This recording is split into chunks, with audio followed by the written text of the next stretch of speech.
Assalamualaikum, welcome back to Invest Saham. Pada video ini kita akan membahas saham-saham yang bisa lanjut turun ketika ekonomi Cina semakin melemah. Tapi sebelum lanjut, disclaimer on, ini bukan ajakan jual beli saham dan juga bukan financial advice, so silahkan simak sampai akhir. Nah, sebelum kita membahas ekonomi Cina guys ya, yang bisa berdampak terhadap saham-saham yang ada di IHSG, kita akan membahas dulu kalender ekonomi. Pada tanggal 11 September mendatang akan ada rilis data guys ya dari Amerika Serikat menjelang pemangkasan suku bunganya. Dan kita berharap IHSG semoga bisa naik karena adanya soft landing. Tapi kita belum tahu apakah ini akan terjadi soft landing atau hard landing ya guys ya. Mengingat perekonomian di beberapa negara sudah melemah termasuk di Cina ya guys ya. Sehingga berdampak negatif ya terhadap pergerakan saham di IHSG. Untuk tanggal 11 September 2024 kita akan melihat ya adanya rilis data dari stok minyak mentah di Amerika Serikat. Lalu ada data tingkat inflasi inti baik secara year on year ataupun secara month on month, dan juga ada data dari CPI dan juga indeks harga konsumen ya guys ya untuk bulan Agustus 2024 ini. Lalu kita akan lihat juga ya guys ya beberapa negara juga akan merilis data inflasinya. Jadi ini sebenarnya adalah kalender ekonomi yang cukup membantu kita ya agar kita bisa melihat direction kemana kira-kira arah dari market IHSG. Sedangkan pada tanggal 12 Septembernya akan ada data dari PPI baik itu secara month on month, dan juga kita akan lihat guys ya klaim pengangguran awal di Amerika Serikat. Nah, kemarin European Central Bank sudah kembali memangkas suku bunga, sedangkan Malaysia masih menahan suku bunganya guys ya. Jadi tidak terasa minggu depan kita akan melihat guys ya pemangkasan suku bunga yang akan dilakukan oleh The Fed, dan bisa saja terjadi sell on news ya pada tanggal 18 September mendatang. Karena tidak menutup kemungkinan IHSG juga bisa turun ya, karena kemarin pun IHSG sudah naik ya, meskipun kenaikan IHSG ini bukan dikarenakan saham-saham big caps ya, saham big banks pun bahkan ada yang baru setengah jalan tapi masih cukup sideways guys ya, belum ada tanda-tanda kenaikan lagi. Nah, tapi memang kenaikan IHSG ini didapatkan ya dari kenaikan saham-saham yang anomali seperti Brand, Aman, dan lain-lain yang memiliki market cap besar. Ketika naik maka juga akan menaikkan IHSG seperti itu. Jadi untuk IHSG hari ini ada pelemahan 0,25% maksud saya, dan beberapa saham LQ45 masih menghijau meskipun mayoritas saham di IHSG itu terdampak koreksi. Dan untuk inflow hari ini juga sebenarnya masih positif guys ya, meskipun ada penurunan. Kemarin inflow-nya 1 triliun rupiah, sedangkan hari ini di kisaran 250 miliaran. Jadi memang ada penurunan ya dari sisi inflow meskipun masih positif. Dan hari ini saham-saham yang menjadi top gainers ya seperti FMII, ada Fox, ada Kici, MLPT, dan juga Pani yang naik di atas 13%, sedangkan ada beberapa saham LQ45 yang masih menguat seperti INKP, Kalbe Farma, BBNI, ICBP, dan juga AMRT guys ya. Tapi mayoritas memang terjadi koreksi. Lalu gimana nih korelasi ya antara saham kita ya, perusahaan-perusahaan yang listing di bursa saham IHSG dengan pelemahan ekonomi di Cina ya? Apa sih korelasinya sehingga bisa berdampak negatif ya untuk kita, untuk IHSG? Saham dan surat utang tertekan, rupiah ditutup melemah dan terakhir di level 15.400-an. Kemarin rupiah kita itu sempat di level 15.300 ya, sempat menguat namun kembali ada pelemahan di 15.400-an ya. Tadi sempat saya cek ya, silahkan teman-teman cek lagi ya nilai tukar rupiah kita terhadap US dollar seperti itu. Sedangkan untuk bursa saham di Asia ini rata-rata juga merah dan terkoreksi. IHSG melemah, namun Hong Kong dan Taiwan yang paling parah. Hari ini terkoreksi lebih dari 1%-an, sedangkan IHSG hanya 0,25% saja. Bursa Asia diprediksi turun usai data pekerjaan dan pidato The Fed ya guys ya. Ini adalah prediksi ya dari para analis yang mana menargetkan dan juga memprediksikan ya bahwa rata-rata market saham di Asia ini akan turun guys ya usai data pekerjaan dan pidato dari The Fed nanti dirilis. Nah, jika kita melihat memang harga komoditas itu juga turun guys. Kemarin kita pun bahas ya guys ya harga minyak mentah ya, crude oil WTI dan juga Brent oil yang rata-rata juga turun. Dan hari ini ya tadi sempat rebound ya guys ya, sedikit rebound, namun hari ini ternyata juga ada penurunan kembali. Untuk minyak mentah crude oil WTI hari ini lanjut turun 0,22% di level 67 USD per barrel, sedangkan untuk Brent oil juga turun ya 0,36% di level 70 USD per barrel.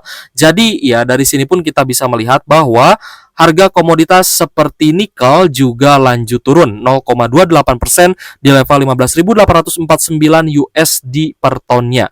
Sedangkan untuk harga timah juga mengalami koreksi yang cukup tajam guys ya. Per hari ini turun 0,53% di level 1952 USD per ton. Ini untuk harga timah ya. Sedangkan untuk harga batu bara ternyata masih cukup kuat guys di angka 141 USD per ton dengan kenaikan tipis 0,35% ya kemarin.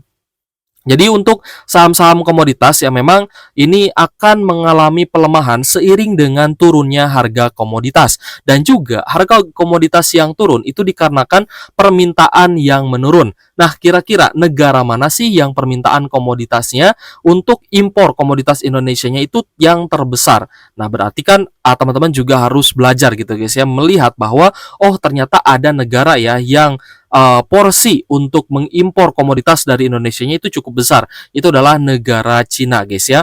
Jadi ya kita di sini dapat jawaban ya dari AI ya. Di sini juga kita mulai adaptasi ya dengan penggunaan AI. Jadi biar teman-teman pun nanti mulai adaptasi ya. Dan ketika ada pertanyaan gitu ya, misalkan pertanyaan yang bisa terjawab oleh Google, ya teman-teman juga silakan bertanya gitu ya ke AI ya, bisa ke ChatGPT atau yang lainnya.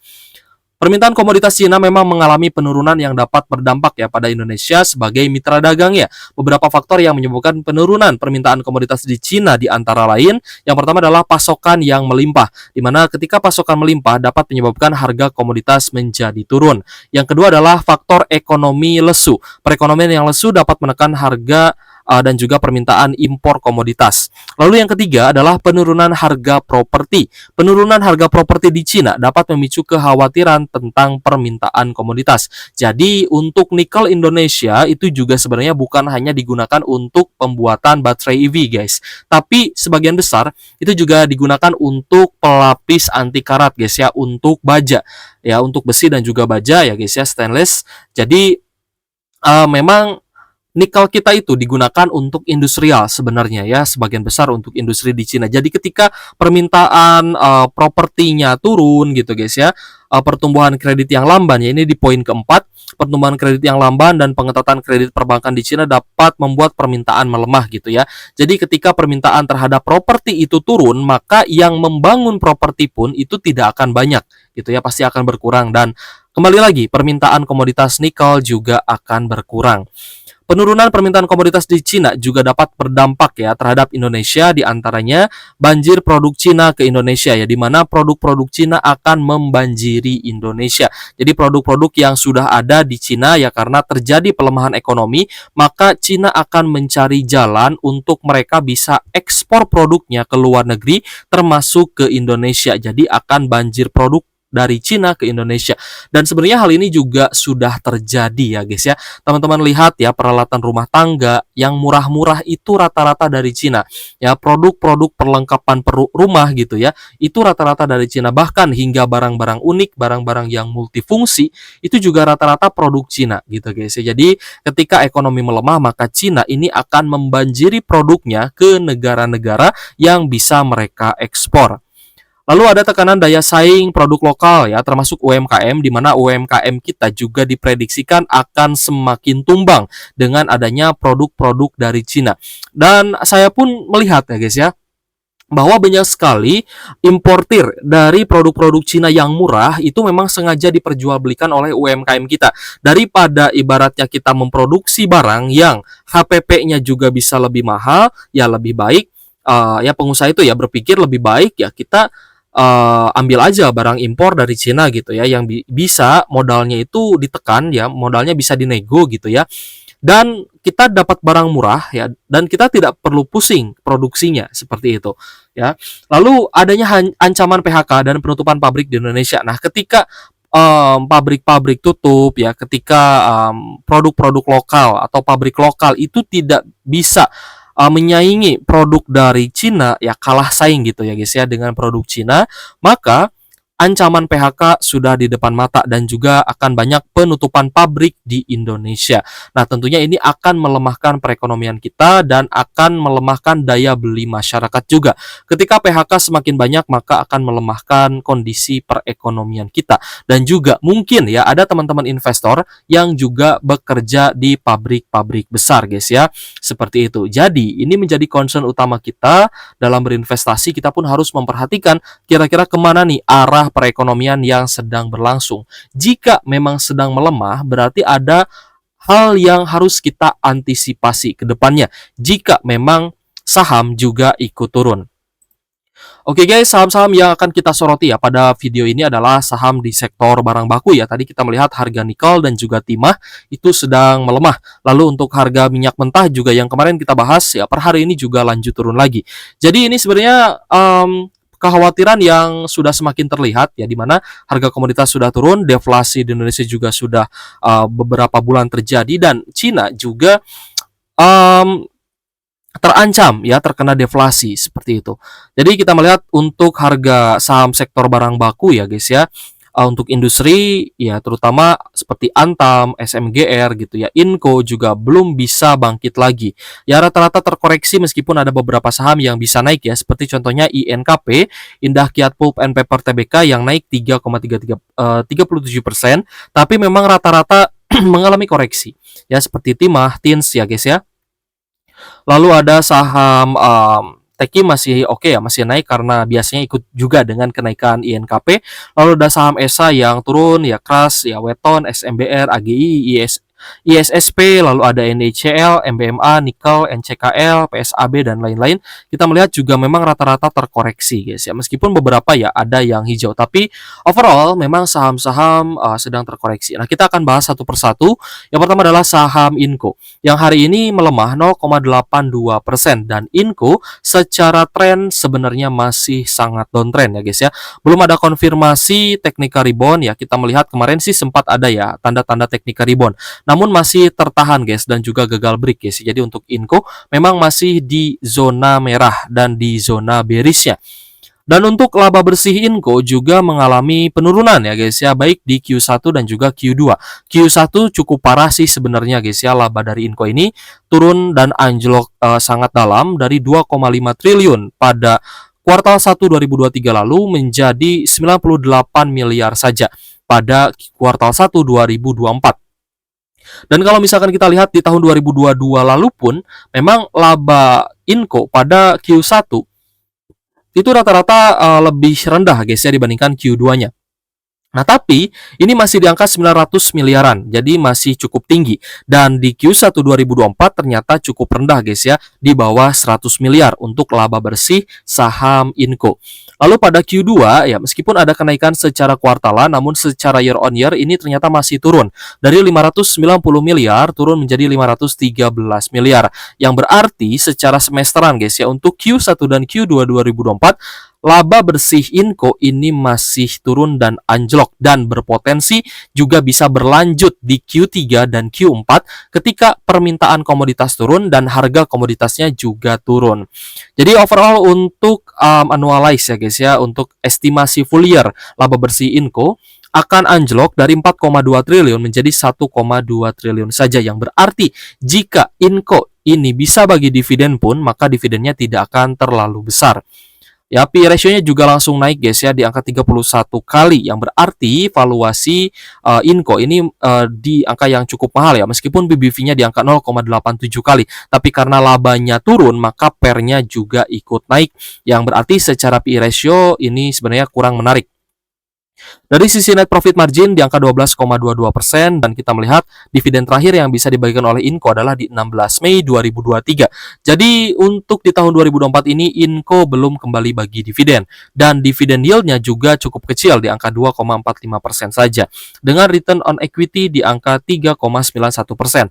Tapi apakah Inco masih bisa bangkit? Bisa ya guys ya. Dimana ekuitas Inco masih jauh lebih besar dibandingkan total liabilitasnya. Jadi hutang dari Inco ini masih aman, ekuitasnya masih tinggi. Ya, jadi ketika harga komoditas nanti mulai berbalik rebound, maka kinerja Inco juga bisa berbalik naik lagi dan bisa bangkit. Tapi dengan catatan permintaan komoditas dan harga komoditas juga harus naik.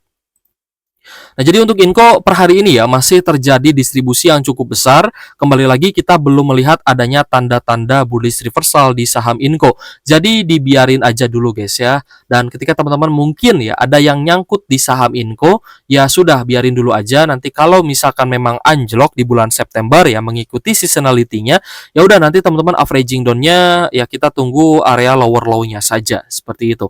Jadi jangan habiskan amunisinya sebelum perang dimulai.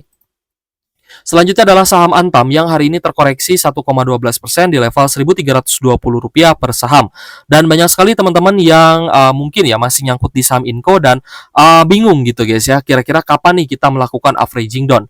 Nah, jadi untuk saham Antam guys ya, banyak sekali teman-teman yang mungkin masih floating loss nyangkut ya, bukan hanya di Antam tapi di saham lainnya juga banyak ya. Saya lihat ada di Telkom, ada di Inco ya guys ya, ada di saham lain ya banyak ya. Bahkan ada yang nyangkut juga di saham-saham batubara dan properti. Di saham ABMM juga banyak yang nyangkut, di saham games juga banyak gitu guys ya. Di BSSR juga banyak gitu ya. Rata-rata ya yang nyangkut itu adalah yang belinya ketinggian. Tapi apakah kita ya beli Antamnya ketinggian atau tidak? Nah, itu bisa terlihat dari seberapa besar sih floating loss-nya jika kita bandingkan dengan floating loss investor lain. Investor lain ada yang floating loss misalkan 15%, 20%, kita hanya floating loss misalkan 5%. Oh, berarti kita harga pembeliannya itu tidak terlalu tinggi sebenarnya. Tapi gimana nih strategi untuk averaging down agar lebih efektif? Nah, akan kita bahas juga guys ya untuk saham Antam. Jadi untuk Q2 saham Antam sebenarnya ada pembalikan kinerja guys ya, dari yang tadinya labanya anjlok pada kuartal 2 2023 lalu, ini mulai naik lagi ya pada Q2 dari 227 miliar menjadi 1,3 triliun. Sedangkan di Q1 ya memang karena izin penjualan nikelnya belum keluar, jadi Antam ini labanya juga turun ya di Q1 dari 1,6 triliun menjadi 238 miliar. Ya, jadi sebenarnya cukup impas guys ya, meskipun memang pada semester 1 2024 ada sedikit koreksi. Namun estimasi full year laba bersih Antam berpotensi bisa naik dari 3 triliun menjadi 3,1 triliun guys ya. Ada sedikit kenaikan dan it's okay. Kita masih berharap bahwa Antam kinerjanya akan bagus ya di Q3 dan Q4 sehingga bisa bagi dividen yang lebih besar. Untuk PR-nya di angka 10 kali dengan PBV 1 kali, di mana valuasi dari Antam sebenarnya masih cukup menarik guys ya, di mana ekuitas dari Antam juga jauh lebih besar dibandingkan total liabilitasnya alias debt to equity ratio atau rasio hutangnya ini masih sangat aman. Rasio hutang Antam ya kembali lagi ini masih cukup aman. Di mana net profit margin di angka 9% dan juga rutin bagi dividen, bahkan kemarin itu bagi dividen payout ratio 100% dari laba bersih dengan dividen yield 9,7% di harga saat ini. Dengan return on asset 6,9% dan return on equity 9,38%. Jadi untuk teman-teman yang nyangkut ya di saham-saham yang mungkin rutin bagi dividen, saya rasa tidak perlu terlalu khawatir. Kita akan mencari area bottomnya di bulan September ini dan semoga nanti ya ketika memang turun teman-teman pun dalam posisi yang pegang cash. Jadi untuk Antam per hari ini masih ada distribusi yang cukup besar guys ya. Dan Antam kita melihat juga masih ada potensi untuk bisa lanjut melemah. Ya kita akan coba tunggu ya di sekitar 1270 ya guys ya untuk level support terdekat Antam. Jika kembali breakdown di level support ini, maka Antam berpotensi bisa lanjut turun lagi ke level support selanjutnya di 1200-an. Ya, ini cukup menarik ya sebenarnya saham Antam ini dan kemarin pun kita melihat adanya potensi kenaikan ya. Namun ternyata karena harga komoditas yang turun dan ekonomi Cina yang melemah sehingga permintaan terhadap nikel juga turun ya guys ya. Maka untuk Antam pun ya apa mau dikata ya, karena kita melihat Antam juga ternyata terkena distribusi yang cukup besar. Jadi untuk mengantisipasi penurunan Antam ya kita biarkan dulu saja gitu ya, biarkan dulu sampai ekonomi benar-benar baik, sampai nanti pemangkasan suku bunga, bahkan sampai nanti di bulan September dan mungkin bisa berlanjut ke Oktober. Jika Antam mulai ada tanda bullish reversal, maka di sanalah kita akan melakukan averaging down. Ya, seperti itu. Misalkan ya, saya kasih contoh saja. Di sini Antam misalkan turun ya ke area support di 1270, tapi tiba-tiba dia ada breakdown gitu ya. Breakdown sampai di next support ya, di support sebelumnya sehingga terjadi double bottom di 1200-an. Lalu harga saham Antamnya mulai naik lagi gitu ya. kembali koreksi dan masih mampu bertahan di support terdekat, lalu bisa kembali melanjutkan kenaikan dan menjadi area higher low ya guys ya, di area sini.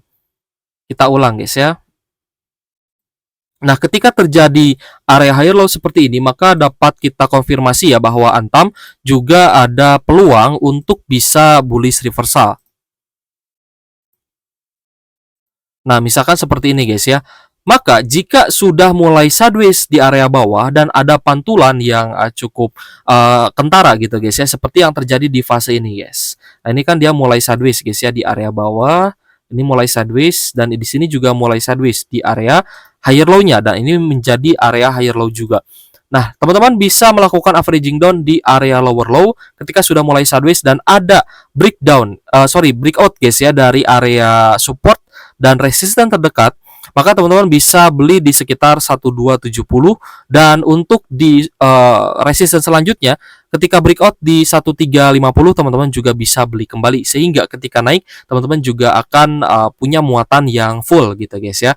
Dan kembali lagi kita menunggu seasonality di bulan September hingga Oktober ini apakah memang bisa turun dan harga Antam juga bisa terus turun, maka kita akan mendapat harga yang lebih murah untuk melakukan averaging down. Dan itu akan menjadi sebuah keuntungan ya untuk kita. Ketika kita beli di harga yang cukup rendah, maka average yang kita miliki akan turun dan jumlah lot kita akan semakin banyak. Sehingga ketika pembagian dividen, kita akan mendapatkan dividen yang lebih besar lagi karena jumlah lot tadi yang juga semakin banyak. Nah, lalu ketika harga sahamnya nanti naik, teman-teman juga bisa take profit ya. Karena kemungkinan besar ketika teman-teman rutin averaging down di area yang bagus gitu ya, di harga yang rendah, maka average teman-teman akan turun sehingga ketika harga sahamnya berbalik naik dan reversal, maka teman-teman akan mendapatkan keuntungan yang lebih besar dari capital gain. Jadi jangan panik ya selama sahamnya rutin bagi dividen. Kalau misalkan kita di fase bearish, ya udah biarin dulu aja. Itu akan lebih efektif ya daripada kita turun 2% beli, turun 2% beli. Akan lebih efektif ketika kita hold cash ya, dan ketika di fase bearish di area terendahnya misalkan terjadi double bottom pun kita beli di harga bawah, itu akan lebih efektif. Selanjutnya adalah saham TINS yang hari ini koreksi 3%-an di level Rp970 per saham dan kita melihat untuk TINS ya di tahun 2023 itu sempat mengalami kerugian yang cukup besar dan ketika oknum yang korupsi di perusahaan TINS ini tertangkap gitu guys ya, maka saham TINS ternyata bisa berbalik untung. Ya, ini mulai terlihat di kuartal 1 2024 mulai untung 30 miliar ya, meskipun secara year on year sebenarnya masih turun ya labanya dari 50M menjadi 30M. Namun, pada kuartal 2 2024, ternyata laba dari saham TINS atau PT Timah Tbk ini mulai naik signifikan menjadi 405 miliar rupiah ya guys ya. Ini menandakan bahwa ketika oknum yang melakukan korupsi tertangkap, maka ada potensi perusahaannya bisa lebih membaik lagi. Jadi untuk TINS ya, pairnya langsung turun di angka 8,31 kali dengan PBV 1 kali. Tentu saja saham TINS ini juga bisa kita pantau guys ya, karena berbalik nih ya dari kerugian menjadi keuntungan yang bisa kita lihat pada Q2. Oke guys, dari sisi net income atau net profit margin di angka 12,83% dan debt to equity ratio ini sebenarnya sudah di angka 90% lebih ya guys ya, hampir 100%-an dan hampir di atas total ekuitasnya. Jadi sebenarnya untuk hutang TINS ya ini sudah cukup tinggi. Tapi sebenarnya masih aman ya guys ya. Lalu untuk dividen terakhir yang dibagikan oleh TINS adalah di 26 Juni 2023 dengan yield 4,32%. Jadi untuk TINS juga ya kita berharap seperti Inco ya, bisa kembali bagi dividen ketika perusahaan kembali mendapatkan keuntungan, dan untuk para investor yang mungkin ya masih floating loss di saham TINS, di saham Inco juga bisa dapat dividennya sebagai uang tunggu dari floating loss yang sudah teman-teman jalani. Untuk saham TINS kita melihat juga ada distribusi yang besar ya. Jadi rata-rata saham komoditas itu terkena distribusi.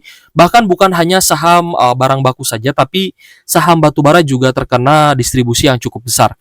Untuk saham TINS hari ini koreksi 3% dan kita melihat ya sempat uptrend ketika kasus korupsi terungkap di saham TINS ya, di PT Timah Tbk ini. Ketika kasus korupsinya terungkap, maka harga saham TINS ini malah naik tinggi.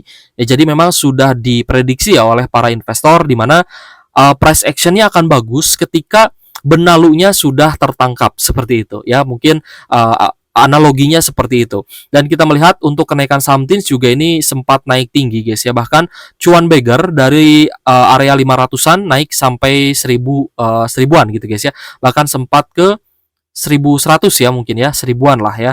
Jadi untuk TINS ini berfluktuasi, memang volatilitasnya cukup tinggi. Jadi teman-teman harus terbiasa ya ketika membeli saham seperti ini, harus terbiasa dengan volatilitas harganya. Nah, lalu apakah penurunan permintaan dan penurunan ekonomi di Cina bisa berdampak juga terhadap saham-saham sektor batubara? Jawabannya bisa. Ya guys ya, saham batubara yang kemarin sudah naik tinggi, ada yang naik 50%, ada yang naik 100%, itu juga bisa turun lagi ketika permintaan batubara dari negara-negara pengimpor batubara itu juga permintaannya turun. Misalkan negara importir batubara dari Indonesia itu adalah Cina yang terbesar dan juga India. Ya, India kemarin sempat menggeser Cina ya guys ya. Namun dua negara ini memang sebagai negara yang membutuhkan batubara dari Indonesia, yang paling besar mengimpor batubara dari Indonesia. Jadi ketika ekonominya turun ya guys ya, entah Cina maupun India, permintaan batu bara untuk industri di negara mereka juga akan turun. Ya, jadi ini juga berkorelasi. Either itu untuk harga saham, untuk harga komoditas, dan juga akan berkorelasi dengan laba bersih dan pendapatan saham-saham di sektor batu bara. Karena jika harga batu bara turun, permintaan dan volume batu bara itu turun, ya volume penjualan maksud saya, maka itu akan berdampak terhadap laba bersih yang bisa didapatkan oleh perusahaan-perusahaan batubara di Indonesia, dan juga akan berdampak terhadap penerimaan dividen yang akan teman-teman dapatkan dari saham batubara tersebut. Tapi akankah masih dibutuhkan ya untuk batubara? Ya masih gitu guys ya. Tapi ada potensi penurunan seperti itu. Ya, semoga dapat dipahami guys ya, dan semoga membantu untuk analisa kita pada video ini, dan kita berharap untuk ekonomi akan baik-baik saja dan bisa naik lagi. Ya, meskipun ya di beberapa waktu ke depan kita akan melihat guys ya beberapa rilis data dari beberapa negara. Yang kita soroti adalah Amerika Serikat dan Cina sebenarnya guys ya. Nah, di mana juga akan ada beberapa rilis data dari makroekonomi dari negara Cina. Kemarin sudah ada tingkat inflasi tahunan yang ternyata naik, tingkat inflasi bulanannya turun ya, sehingga kembali lagi Cina ini punya potensi untuk terkena deflasi. Lalu pada tanggal besok ya, pada